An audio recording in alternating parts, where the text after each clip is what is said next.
I think the whole world has heard by now about Avdiivka, about Donetsk, Donbass.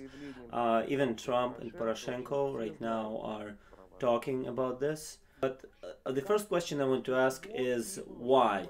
Why do you think Kiev needed this provocation, and what's going on there right now? Well, it's a bit quieter right now, but I think the reasons they needed this provocation were threefold. First of all, they needed to achieve some objectives in international diplomacy because there had been some talk about canceling American sanctions against Russia. So they have created this humanitarian catastrophe in Avdiivka. So this catastrophe where the town is freezing, the town doesn't have power, doesn't have water, that's all manufactured. They had the same problem in December, and it was fixed within one day. All you need is to stop shelling, and everything can be fixed within hours. But they need the pretty picture of, people freezing, the whole country helping them. So it's essentially a very cynical performance that is mostly intended for foreign audiences and for very gullible people within Ukraine to explain to them that there's a war on, you can't complain, you cannot complain that we raised the utility prices, we can't complain we're not paying your salaries, and the third, in addition to international and internal political objectives, is to show to us, the rebel republics, that nothing is over yet, to inflict material and, most importantly, moral damage. And I think that objective has been achieved. I think they haven't won here, but they did achieve their objectives of scaring people. And yes, now there's calculations of how many Ukrainian soldiers died when our side has responded to these provocations. Well, maybe they lost 100 soldiers at most, and maybe they had a few hundred wounded. But who cares? Their commanders don't care. They're just cannon fodder to them. But there is some effect. There's some international effect. There's this narrative in the Western press that we are turning Avdiivka into Aleppo. Ukraine had internally got some emotional hysteria on TV again. But militarily, of course, there was no effect. Everybody stayed at the positions they occupied originally. But as when it comes to Donetsk, here we've been shown that at any moment they could start shelling us again, at any second, whenever they want to. And we can't do very much about that. Of course, there's some counter-battery fire, but in the end, a couple hundred shells did land in residential areas of Donetsk and Makeyevka. And mostly, of course, the Kievsky region, which was hit the hardest, and there were 6 people killed and 34 wounded. So, as that's just the price that they're very willing to pay. This is completely acceptable to them because for them right now they have like 70,000 soldiers, cannon fodder. So losing 100, maybe 200 people, that doesn't matter.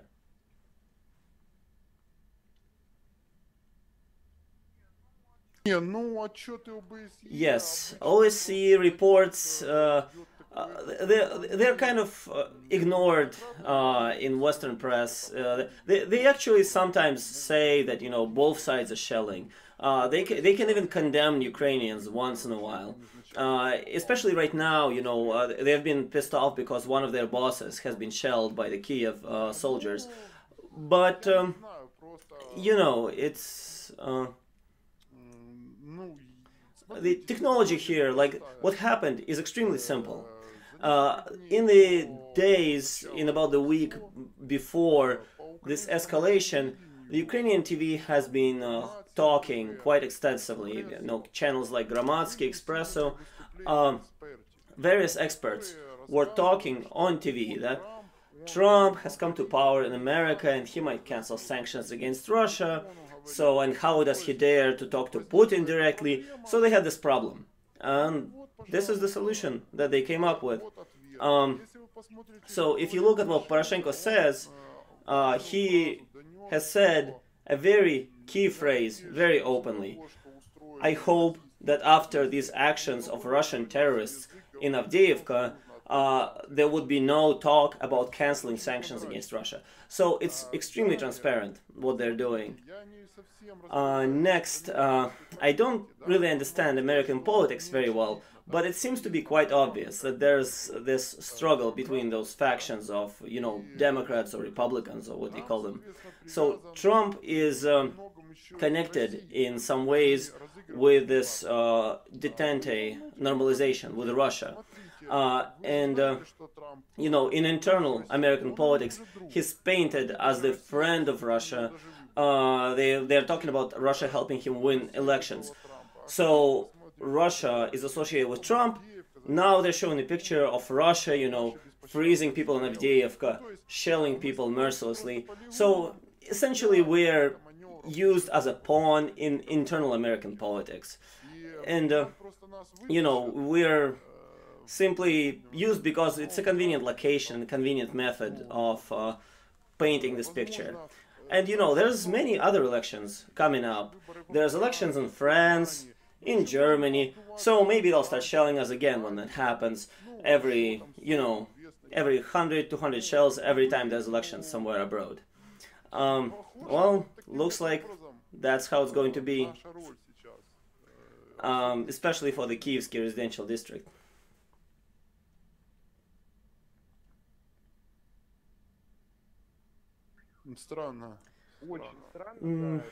Yeah, you know, it is very strange, but you know, it's I think it might be explainable because Trump might feel some aversion towards the current Ukrainian leadership because they have tried to hurt him during the election campaign quite a lot.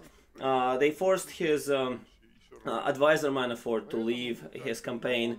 They published some internal documents that implicated, that might have been manufactured. But, you know, whether these personal problems would outweigh his, you know, political objectives, I don't know. So far, it had been better during late term Obama than early term Trump.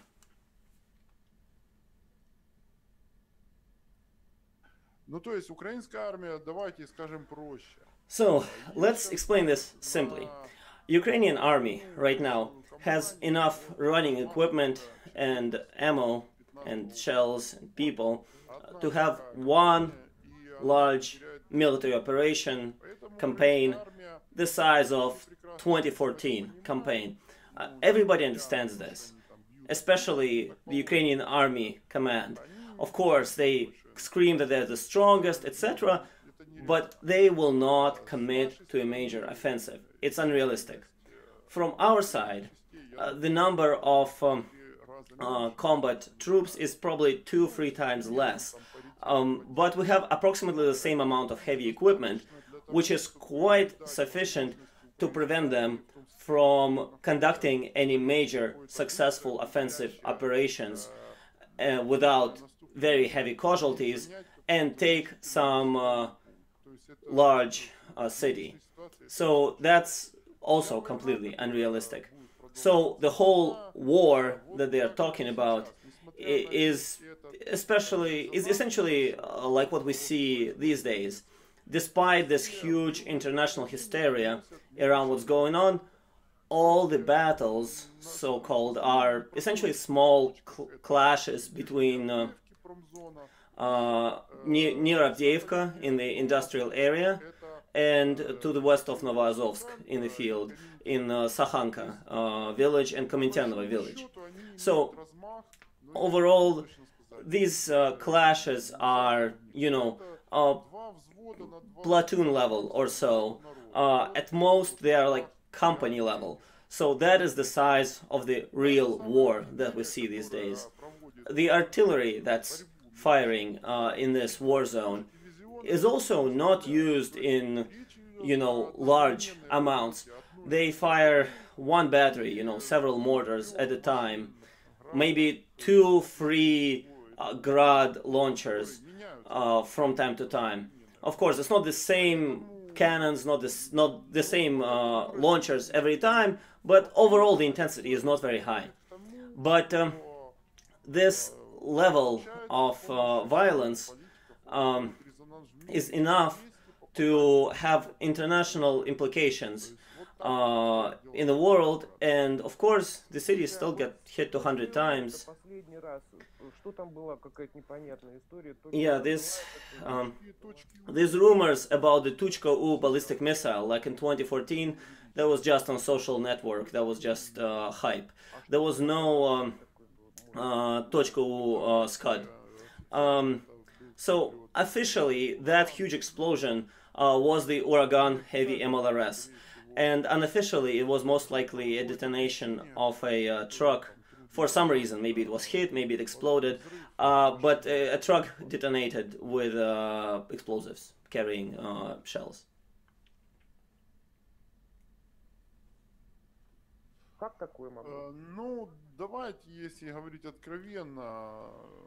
So, to be blunt, the gray zone, the neutral zone, is being slowly taken by both sides. The village of Kominternovo that I mentioned was in the so-called buffer zone, and it was taken by our troops in December of last year, in December 2016, recently. According to Minsk truce, it's supposed to be buffer zone. Both sides, due to these low-intensity clashes, are moving around, trying to take better tactical positions. Sometimes it gets hyped up in the media, sometimes it doesn't. Especially the Kiev side, they like to use it for their propaganda, to talk about, that they're winning, that they're taking back Ukraine, they are flaunting, violating this truce, and our side doesn't talk about it and doesn't acknowledge it. But there's no one-sidedness here. Both sides are doing the same thing.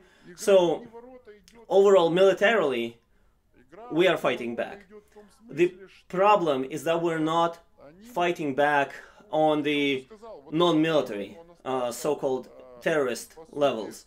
This shelling of residential areas has not been punished in any way except, military means. The fact that Ukraine lost some cannon fodder doesn't matter to their leadership.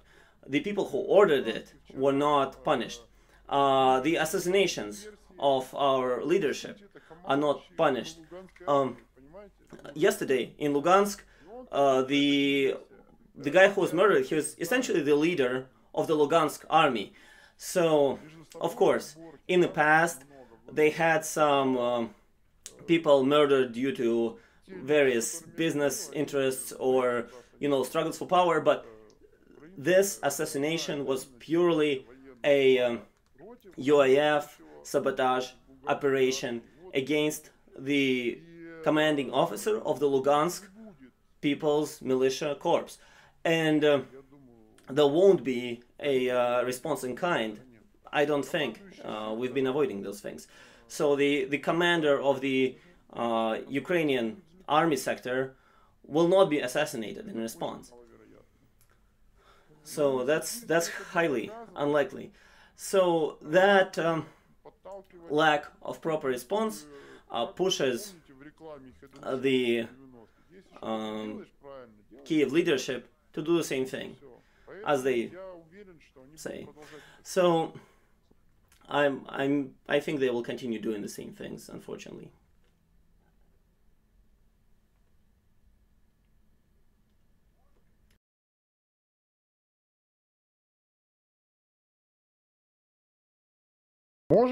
Anything is possible, of course. But so far, it doesn't look like that.